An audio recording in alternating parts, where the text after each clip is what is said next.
passion is a powerful feeling of enthusiasm. The different things going on in sports. Anything popping in the DFW.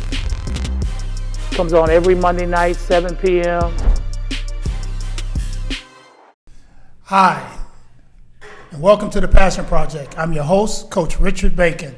This is part 2 of my mom and daughters, moms who've coached their daughters show. I got Miss Rhonda here, head volleyball coach at Arlington Martin High School. Had a graduation this morning, I understand. Yes, we did. And my girl, Miss Montanya Jackson.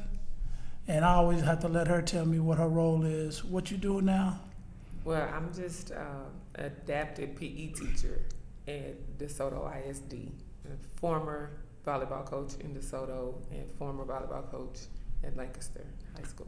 Only former because she's still a volleyball coach. I'm gonna tell you why. I'll tell you a little quick story about it. So, me and my wife, we officiate volleyball games on weekends, and they were needing some other officials. So I told Montanya about it. She said, yeah, I'd love to do that. And she went out there and saw a little group of girls that could play and fell back in level 1. She couldn't wait to show, I want to coach them. Pretty good, wasn't it? Yes. I mean, at that age, to see them play 8, 9 years old, playing the game the way it's supposed to be played, it was amazing. That's awesome. It was amazing. They were small, but boy, they could play. Yes. Mm-hmm. Yes. And they ended up winning it too, by the way. Oh, really? They won the division. Yes, they I did. missed it. Yeah. Yes, they did.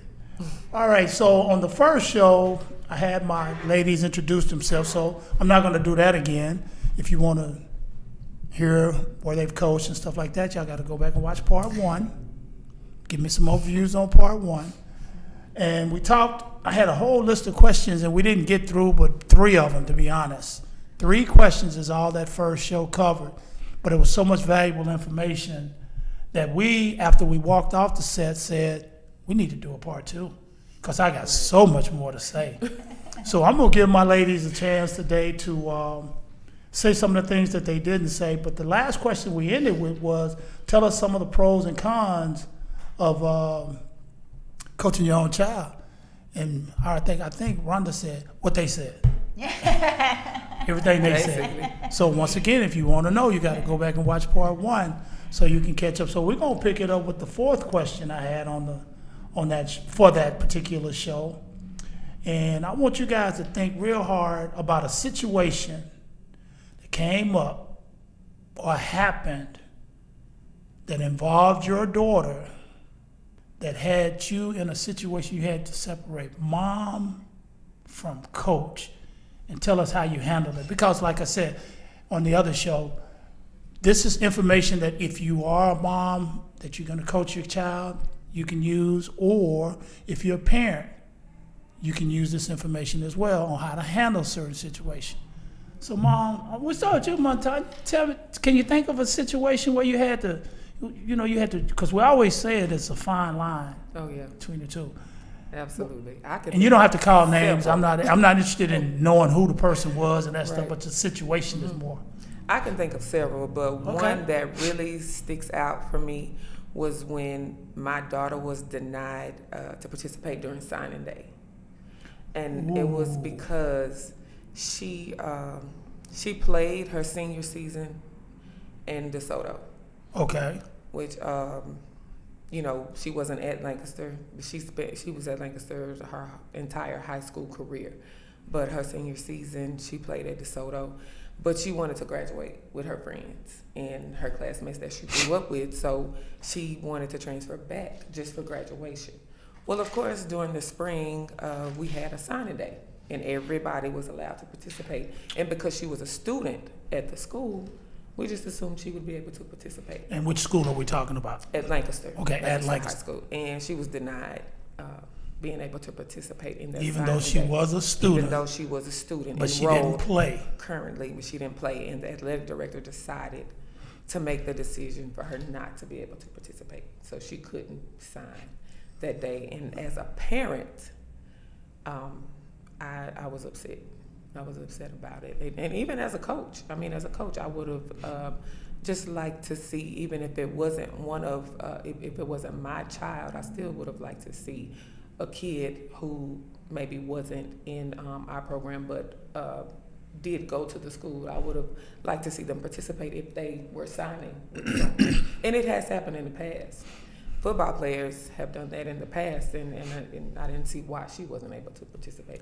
But as a mom, I had to let her dad handle it because I was an employee. But yeah, that was a sticky situation. So, did you hurt for yourself? More did you hurt for her not being able to? Definitely for her. She handled it better than I did. So, okay. Listen, kids generally do. She handled it a lot better than I did. But yeah, I definitely hurt for her. Okay. And her teammates, even her teammates, although she didn't play her senior year, her teammates, teachers, administrators, everybody, we didn't understand why, but I mean, we know why now, of course, but it was just. I've been on this bandwagon here lately, and I've been using this as somewhat of a platform to kind of get it off my chest, but because you're adversaries, you don't have to be enemies. Right. Mm-hmm. And last night, which would be Thursday, May the 30th, a group of coaches, we all met and we were talking and we watched the Maverick game and all of that stuff. And we talked about some of the things that had, been going on and whatever. But you don't have to hate your opponent, right. to compete. And so my adversaries are not necessarily my enemies. And coaches gotta somewhere along the line we gotta understand that that's the case. And anyway, you got another story you want to share with us, or is that just that's the one that was. That's the one that still bothers. Yeah. And it's been 2 years. It has. And it's still it's been 2 years and it's still it's stuck. Anything else that those are little things and there are things, but that it took something from her. It took something from her that she wasn't able to do, all of the other. And the other thing is, it's not like something that reoccurs. It already happened. That was her moment. Yeah, that was it. But because at the time I was a part of, I helped start the Black volleyball circuit because we started that. So we had our own signing day. We had our own signing day for those girls that were a part of the circuit who signed. So they may have signed also at their campuses with their school, but we did one separately so they were able to sign again, and she was able to participate, with them. And actually the coach and the athletic director at South Oak Cliff High School, James Mays, he allowed us to use the gym. Dr. Willie Fred Johnson, the principal. Know both of those guys, very good guys. They opened up their gym and allowed us to do that, and specifically for me because they knew my situation and what happened. So we were happy about that. And you had some history with South Oak Cliff too. Oh, absolutely, yeah. I coached there. That That was my first coaching job. Right. Yeah. So. Well, Ms. Rhonda? When you were telling about your experience, I think it just reminds me that it's so hard as an employee of the school, and you have to support your administration, or you're supposed to be supportive of, but sometimes you disagree. Yeah. And like you said, just Right. because that doesn't mean you're enemies. Right. But I think a lot of times as a parent, people assume that our intention is just to look out for our kid. Right. When we're just looking out for a kid, and like you said, whether it would be your own child or somebody else, it really wouldn't matter. Right. It really wouldn't matter. You would still respond the same way, whether you were a mom or a coach. And I think that line is really fine. And I think constantly, when I was coaching my own daughter, and even anticipate, I'll coach my third daughter through. She's about to be a freshman, but in the back of my mind, I'm always thinking, what are people perceiving my intention to be, And then I also have to think about, what is my own child taking? How am I communicating my decisions to my own child? And how is my decision, what is being communicated to the rest of the team? We've had a couple of situations when I was coaching my older daughter where I had to make decisions about playing time. And she was one of 3 setters that were all very good. But, you can run a system with 2 setters. You can run a system with 1 setter. But there aren't very many systems with 3 setters that, right. And so a lot of times, my decision was based on what they had earned during the weekend practice. And that was their effort. And I will say this about Peyton was that she always gave 100% effort. Like, I could never fault her effort. In fact, she probably elevated everyone else's effort. But attitude, and sometimes that wasn't where it needed to be. Right. And two, I think there was always that question of, am I holding her to a higher standard than I am everybody else? Right. And absolutely so. Like, absolutely, I am holding her to a higher standard. Even if she was being coached by someone else, the standards wouldn't change. Yes, right. Exactly. But I also see what she takes home. And I think a lot of times Peyton's perception was, well, she's mad at me because I didn't clean my room, so she's going to take it out on me in practice. One doesn't necessarily have to affect the other. Yeah. Which wasn't the case at all. But to a 17-year-old, right. That's how they reason.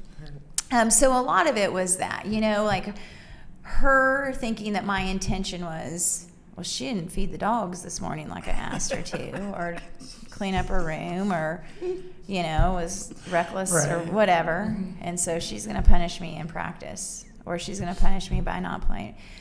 And that wasn't the case at all. And so really that, trying to communicate. And like you said, sometimes the dad my husband would have to step in and, mediate. And, and our philosophy at home is coaches are going to play the kid that helps the team win.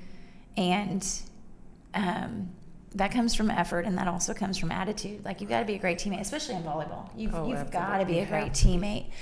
And you've got to have a cooperative spirit with your coach. And, so that's really, that was hard, and it was sometimes hard because I would sometimes be frustrated with her because she wasn't taking care of business, right. And so to turn that off when you walk in the gym and coach your kid like everybody else, and it is a challenge. But it's a challenge. It wasn't just for me, but I think it was for her too. Or she was mad because I made a rule, or I had to take up her phone, or whatever. That was probably the one thing that I would say was the most difficult thing to navigate.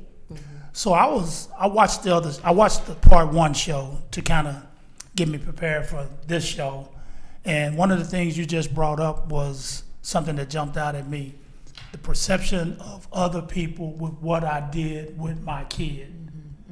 And I think unless you've been a coach, you don't understand that child being my kid has nothing to do with this decision. Because they're thinking only as a parent when they think about the decision that you made.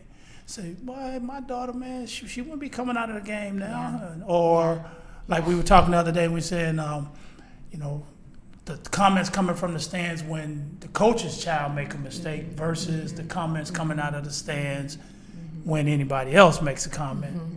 So, I was watching it, and I'm saying, I sure hope parents don't miss this good information that you guys are giving, because you're making it as a coach who is also a mom, not a mom who wants to sit on the sideline in the stands and coach. Yeah. Right. It's a difference. Yeah. Big difference. Big difference. I remember one situation in particular.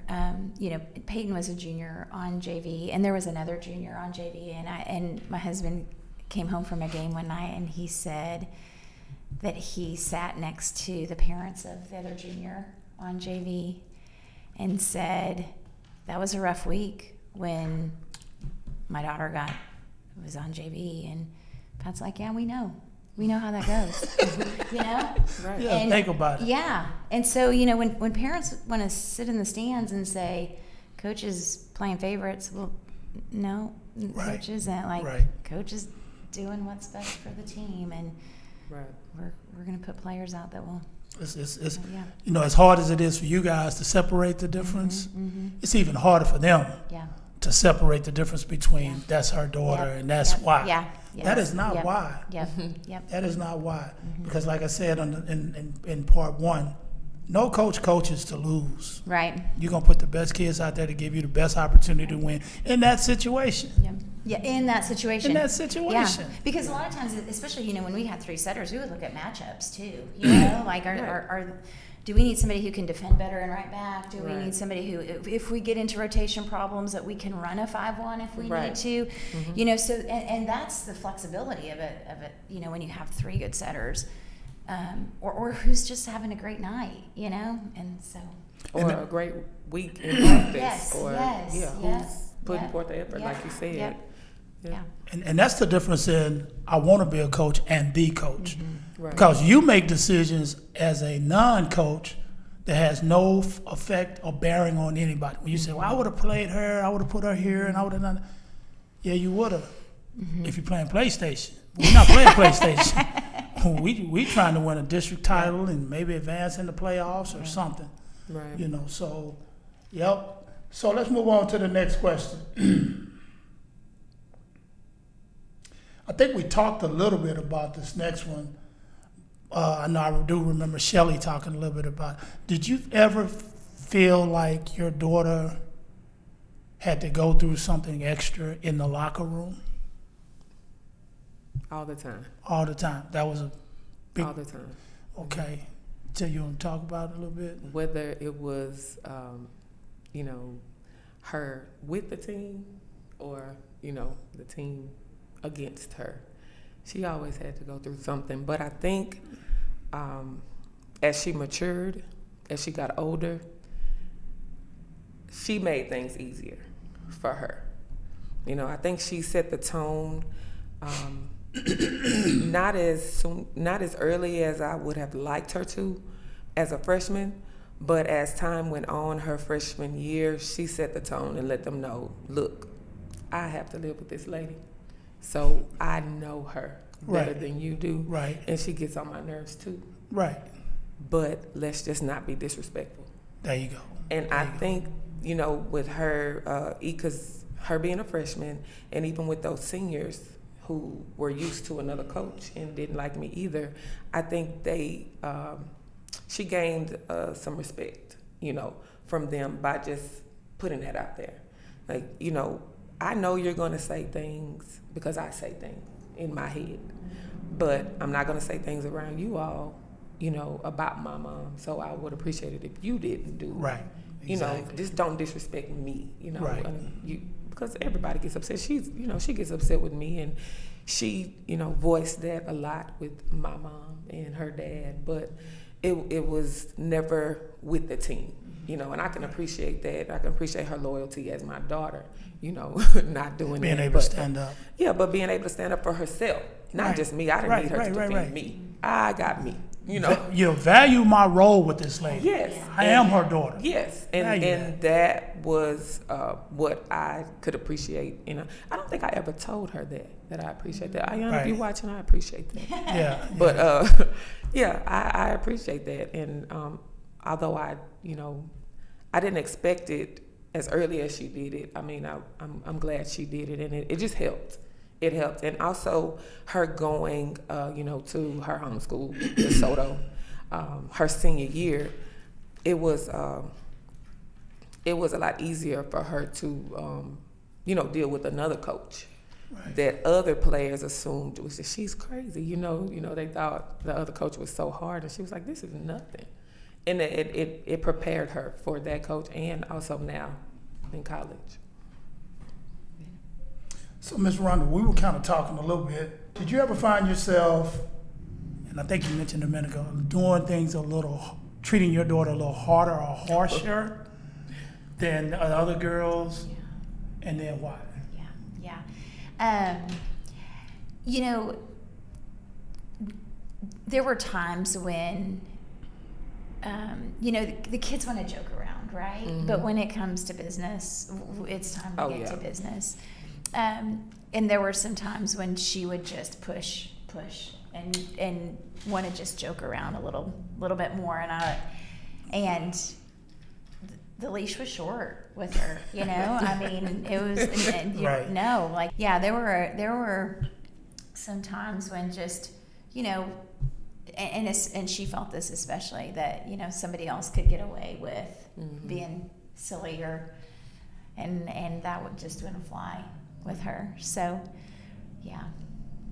Anything like that happen with you? Same thing. I mean, it's like, oh, she can do it, but I can't. If I did that, I'd be on the line. Or if, so yeah, it was one of those things. Like I said before in the first section, I put her out of practice one day because my expectations are here, where everybody's expectations were here, but you're a little different, and she had to accept that. And you would have been that way about a situation had it been another coach and the coach told you about it. Oh yeah, You would have said, girl, you shouldn't have been acting up. absolutely. Well, just not me. But then the kids also have to understand that you're not that other kid. And that's why they've been treating that way. You're Right. not Susie or Betty or whoever. You're different. You are my child. Right. And along with all the good, there's a few bad things that comes with that too. The bad definitely comes. Yeah. And she couldn't come home and talk about her coaches. I mean, even now she can't. I'm going to make sure her needs are being met, and she's okay mentally and even physically. But you can't come to me talking about a coach and what you don't like, and the coach made this decision. Well, what are you doing, and what are you going to do about it? Right. That's it. Right. I have that. We're not going to discuss the coach. Right. So y'all do know I'm a coach, right? Right. I'm saying, we're not going to come home talking about coach didn't let me, coach always. Oh, so you a coach now. Right. Your playing experience don't even equal all her coaching experience. So that don't But match our up. kids know that already. Our kids know that. The others don't though, right? And them other coaches out there that don't not certified. Them uncertified Definitely coaches. don't know. Right. And sometimes I wonder if taking that freedom to talk poorly about a coach, because I it's obvious that some of the players will go home and they're yes. allowed to do Right. that That's the in problem. their home. Mhm. And we don't allow that in our home or in our car, or No. we just don't. And I don't know. You talk about mental health and that ability to vent, Mhm.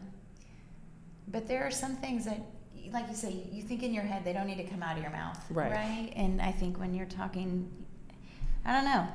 It's a line. That line is drawn, and like I said, they know. They know. I had an educator tell me a long time ago. He said, you can't keep people from thinking it, but you can keep them from knowing it. So you might want to close your mouth, Right. Yeah. So you can't just say everything that you're thinking. We said everything we were thinking, your feelings probably be hurt. Right. Yeah. I don't believe she just did. We just get that look. Right. Right. So did your daughter ever come home with a problem that she wanted to talk to you about?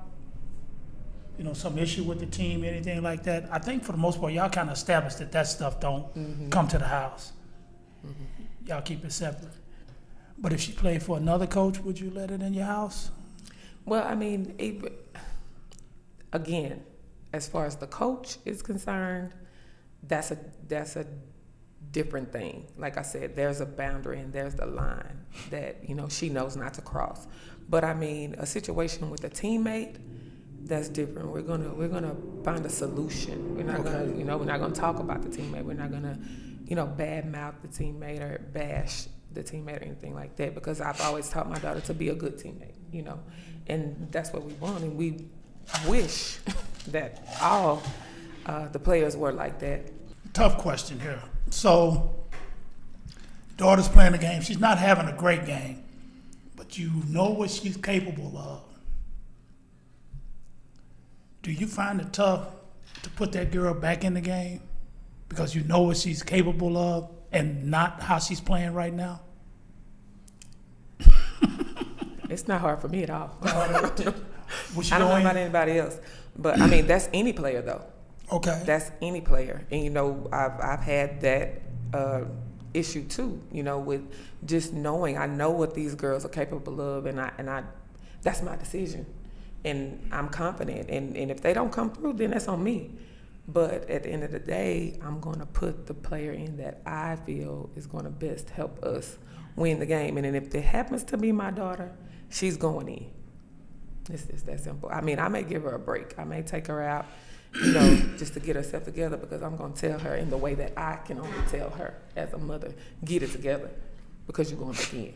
Right. You find yourself saying different things to them that you may not have said to another girl. Right? And I don't even have to open my mouth. She gets it. What, you give her that look? Yeah. What's that look like? You know that look, Coach. I think you know that look too. Not just her, that's any player. You know, we know our players and we know what they're capable of, and it's just an off night, but I need you to turn it on. Mm-hmm. And it's crazy with my kid. Every kid, each one of them are different, but yet they do have this one common denominator. If they messed up, they gonna do whatever they thinks or have to do to make up for that. Right. You know, like my son might have fumbled the ball in football. Oh, he gonna get that back. I'm not worried about that. He finna play his butt off to get that ball back. Or the next time you get that ball, that ain't happening again. Right. And you know that with your child, just like you would know with any other player that you've built a relationship with over time. But Jimmy's sitting in row 8, seat 5, going, he didn't take him out the game. He just turned the ball over.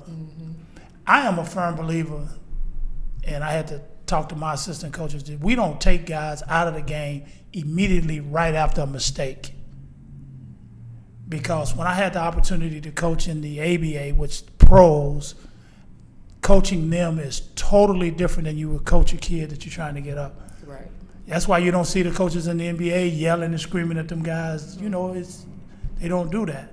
So I don't like taking a kid out of the game right after you make a mistake. Let's have a play or two, then I get it. Right. Because you don't want to lose him.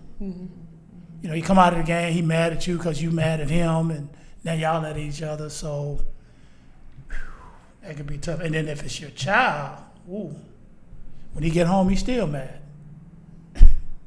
He took my man, he made 3 turnovers, because they start counting. He had 3 turnovers. I just had 1. They take me out because worried about what Johnny's dad gonna say, you know, and blah, blah, blah, blah.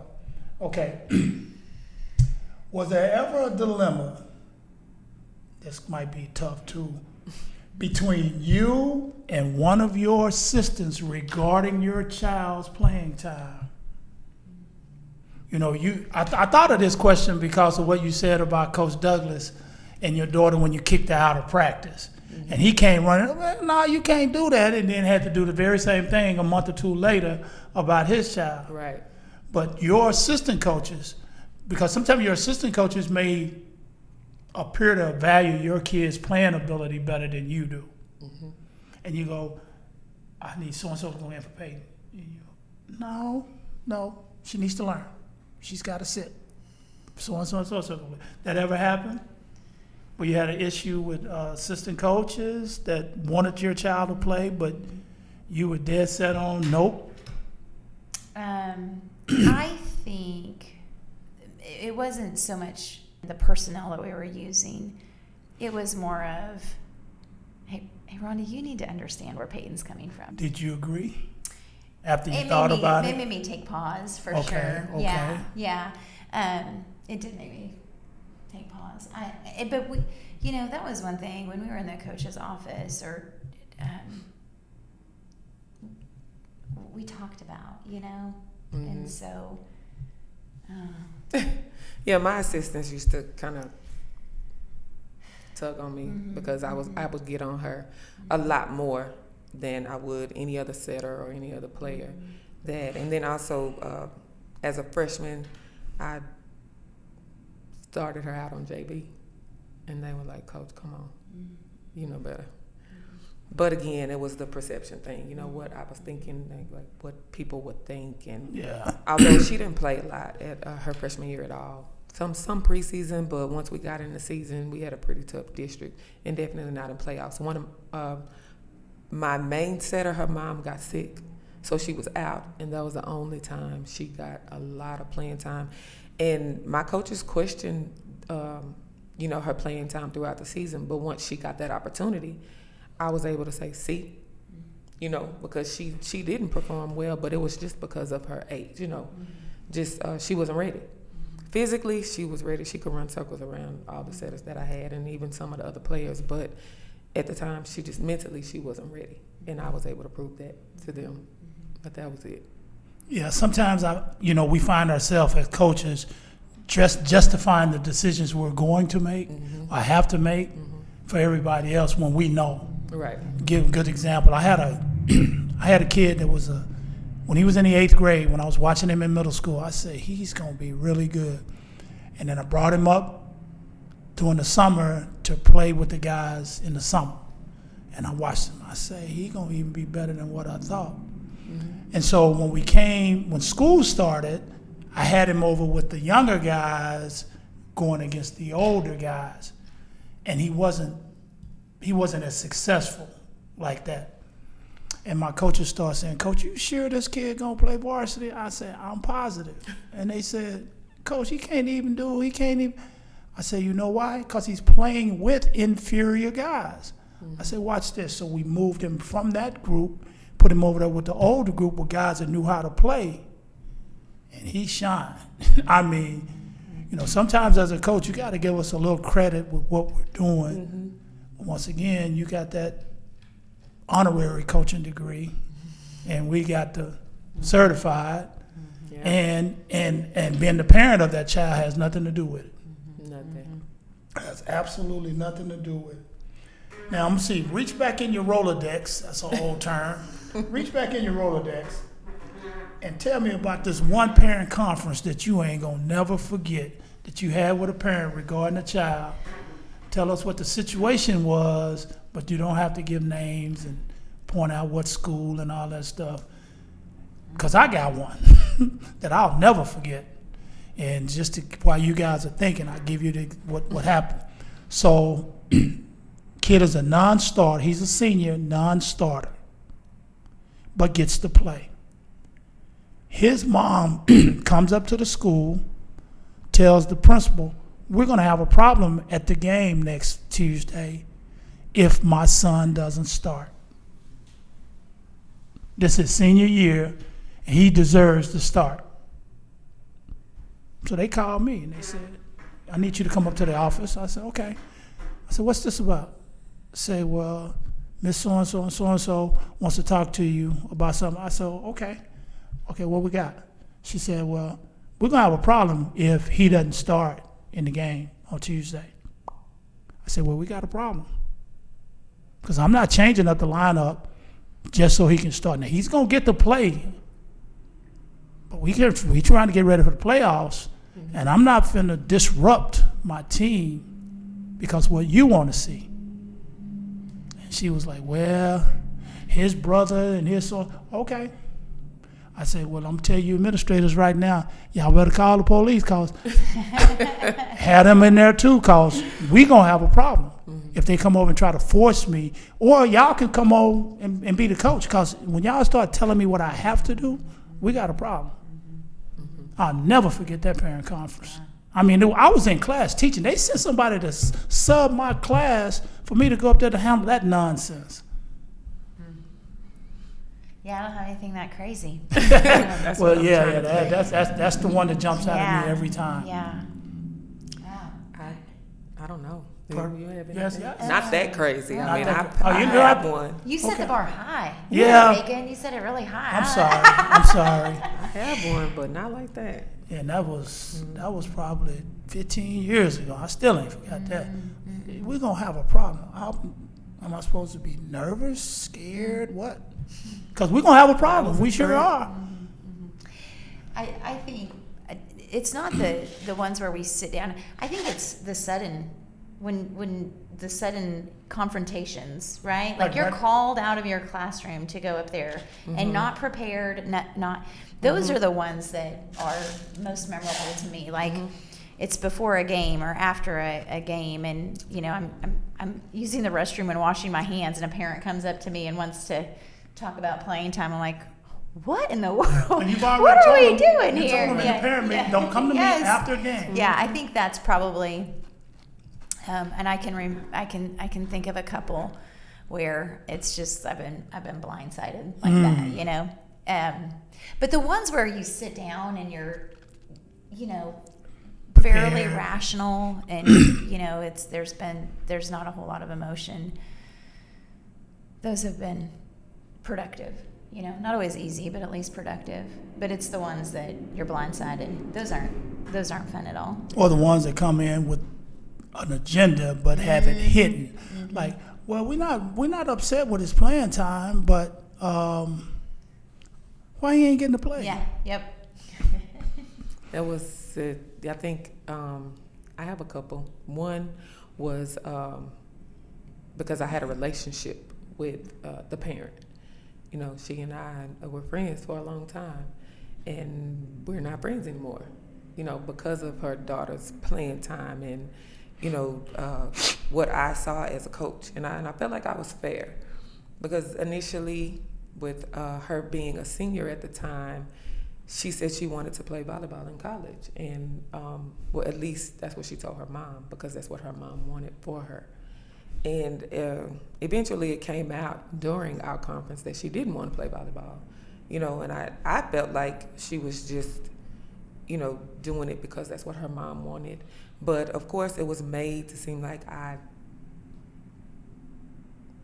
deterred her. You still in it a was dream? Basically. I stole her dream of being able to play volleyball in college, and that wasn't the case at all, because I made sure she played because that's what she wanted, and she didn't necessarily have to play, but she was a decent player in her position, that I was able to play her in, so she could, get the court time and get the film that she needed, to play in college. I think I did a good job with that, because she was a DS, and she was going in for one of my outsides that didn't have to come off the court, but I think I balanced that well. But some games she didn't play because that outside needed to stay in the game, for us. And that was just, something that I felt like the parent didn't understand. Right. She didn't understand that. And there was no other way for me to explain it to her other than how I'm explaining it to you all right now. A situation where she was the best player on my team, but she was the worst teammate. And she had the worst attitude, and her parents were upset that she wasn't a captain. And I mean, I hate to say it now, but I hope they understand and see it now that, with her being at 4 different colleges now, it kind of makes sense. It's only one common denominator. Yeah. Now. And I mean, it wasn't my fault. The previous coach, I understood they had problems with that coach as well. So I'm just hope that they're seeing, Same thing the you cycle. already knew. Right. But she's an amazing athlete, and she could have really, really helped us if she just got out of her own way. But I couldn't explain that to them either. And having that conference with my superior at the time, I thought that I would be supported. However, she just told her to play another sport, and then that would fix it, her sport, and then that would fix it, and it didn't fix anything. But I mean, I wish the kid the best of luck, because like I said, just great talent, but just a horrible teammate. When I look back over the evolution of coaching from back in the day when I was playing as a small kid, none of our parents coached us. No. And when I saw that evolution starting to change, because it became more of a participation, everybody gets something, and the only way that's going to happen is if the parents are in charge. That's where I thought we started losing our kids a little bit. When I saw that, I Because- was like, we're doomed. Because I'm like, whoa, wait a minute. We're doomed. So I had one parent who, John Hammonds, man, his son right now is playing professionally in Europe. His son's played for me. And the biggest quote that I use to parents when it comes to their child is he told me, He said, I got 2 boys coming. He said, because he lived in San Antonio. A job transferred him to North Richland Hills. Oh. And so he did his homework. He went around that area to see what high schools, if they moved up here, were available. And he came to one of my playoff games. And we lost. But he said, I liked how you handled your team. I liked how this. And so he brought his boys up. And he said he drove them by the school. And he said, what y'all think about that school right there? And they said, oh, that's a pretty nice looking school. He said, well, that's where you're going. Because we're moving up. Because he was working here Monday through Friday, driving to San Antonio Friday night, spend the weekend with them and come back for work on Monday. And he said, I'm tired of that. I got to move my family up here. Right. But he told the boys, he said, don't come home crying about this coach. Don't give him any reasons to take you off the court. Right. That's how we're going to handle that. You know, if you can play, he ain't going to take you out. So, How many of those parents do we have now? I got one. I had one in Coach? all the many years I coached. How many you got, Coach? Well, if they don't cry to me. Right. And that, I don't know what. I guess a lot of the parents are really good at keeping it in their mind and not out of their mouth. So, yeah, I think I feel like we've been really fortunate that most of the parents have been very. They're supportive of hard work. They're supportive of. And we do have good parents out there. Yeah. I'm not saying all Yeah. parents are Yeah. bad, but I Yeah. mean, I just think they need to understand it. And I always tell them, I say, listen, I promise you, I could come on your job and sit in your office for 5 minutes and think of something you could do better. Yeah. Mm-hmm. Yeah. I could do that Yeah. and have no clue of what I'm talking about. So when you come to our games, you know you are coming to my office. You're coming to my job. Yeah. This is a job. Yeah. And please treat it as such, Right. you know. And I don't know, I guess this was something I just had to get off my chest. What is the biggest thing that you've learned about yourself as a result of coaching your daughter? What did you learn? I like what you said in part 1 when you said your daughter sends her papers, y'all critiquing for grammar and stuff, and she was talking about listening. And she said that you were a good listener. So is there anything else maybe you learned about you coaching your daughter? Probably I learned patience, but about myself, I learned a lot about myself. I learned that I wasn't as patient before. I learned that I can be before not a good listener. You know, I learned that I can be impulsive. I learned that I was very aggressive, you know, before. So I was able to, with my assistant coaches, you know, able to bring that down a little bit and just scale back and just be patient and, you know, just let her and my team and just let things unfold the way they're supposed to instead of trying to force a lot. I learned that I was like trying to force a lot of things and I just needed to be patient. I learned that I needed to change a lot of stuff about myself as a coach. Ms. Rhonda, you learn anything about Rhonda? A lot of the a lot of the coaches and like my sisters and my family will say that Peyton is a little Rhonda, and that she is a lot. And when I look at some of the things that she does, I'm like, oh yeah, I did that too. Right. You know, and I really feel badly now that I put my mom and dad through all of that. But I think you know. It exposes your flaws. You know, it exposes, you know, what my buttons are. You know, Peyton could always push my buttons, and it kind of this is where I just have zero patience. You know, so I think because she knows them so well, and she could expose them. You know, and so yeah, I think probably just that's Two of the things that I think I learned most was I'm not always right. Right. And the second one was they look at things out of a different lens than we do. And I had to go back to me being raised by my father and mother and think about some of the things that they complained about with me. Like I grew up in the 70s. So growing up in the 70s, you know, it was a lot of movements going on and the afros. And my dad was constant about cutting your hair. Cut your hair, man. Your hair too long. You don't need an afro. Blah, blah, blah. And I fought that. Mama, come on, help me now. I can't cut my hair, you know, that type of stuff. As soon as I go off to college, and I'm playing at this small Christian school in Arizona, the first thing the guys tell me, the white guys on the team tell me, Coach will make you cut your hair because we all have to have our hair cut what of the ear and all. I said, no, he ain't. I ain't let my daddy tell me to cut my hair. And so I started thinking, got wise. I came home before the season started, and I got it cut down myself. And that was one of the first moves I made as a young boy to meet Coach before he came to me with it. He came back, he said, he looked at me and said, look a little different.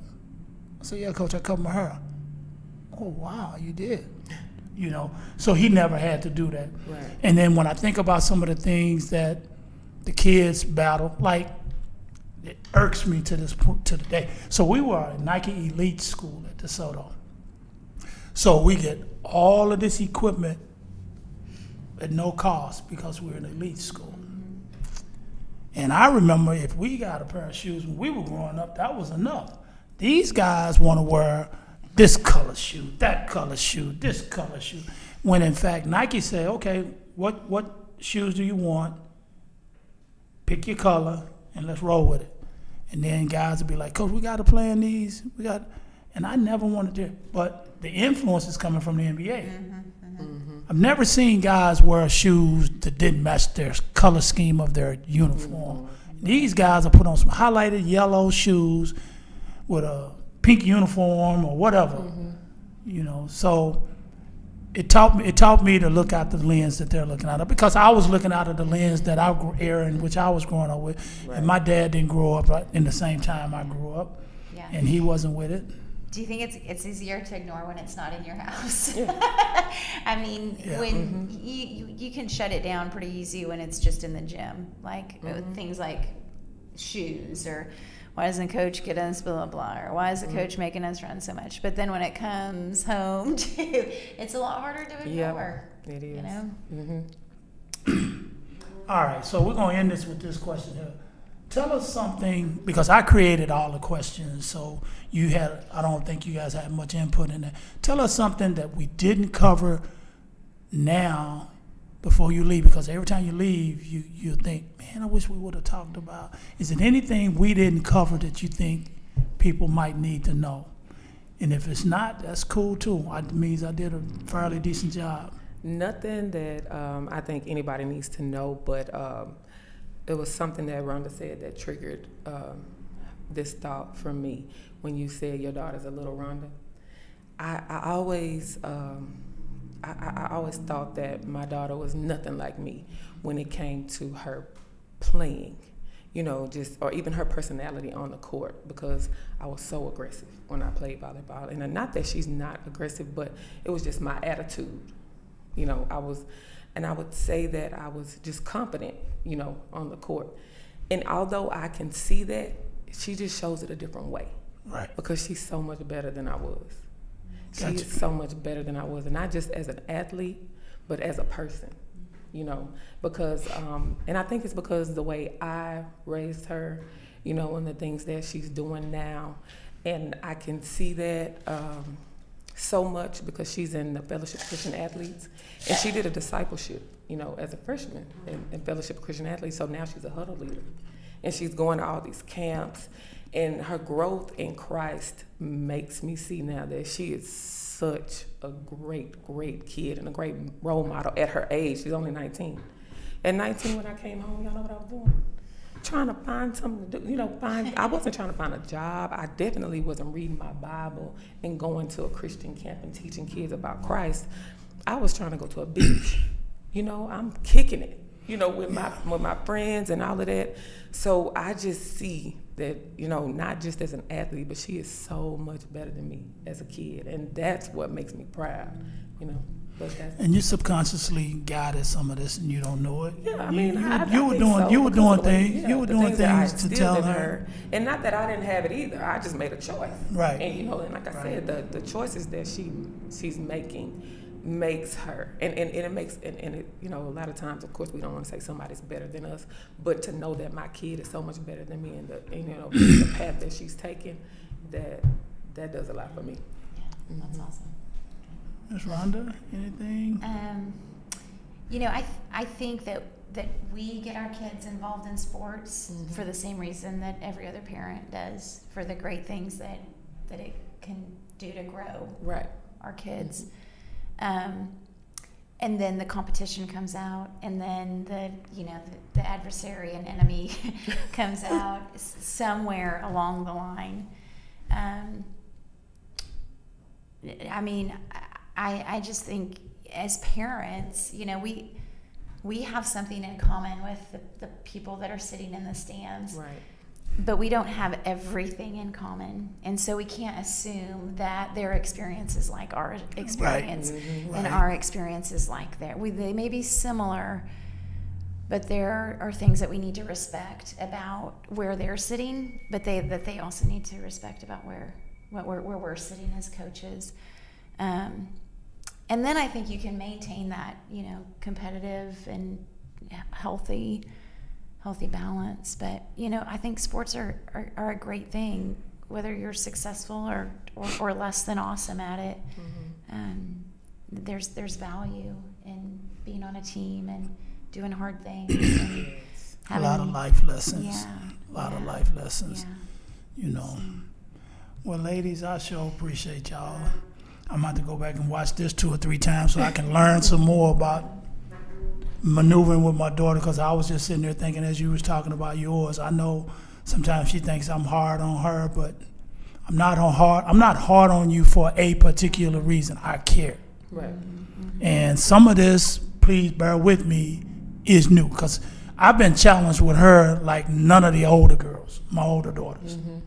It's a different world. Yeah, it's a different world. You're growing up at a different time, and I'm still at teach me rather than do it for me type. I might say, hey, my phone says, give me your phone. No, I want you to show me so I don't have to ask you again. Y'all are the ones who fix it real quick and let's move on. Right.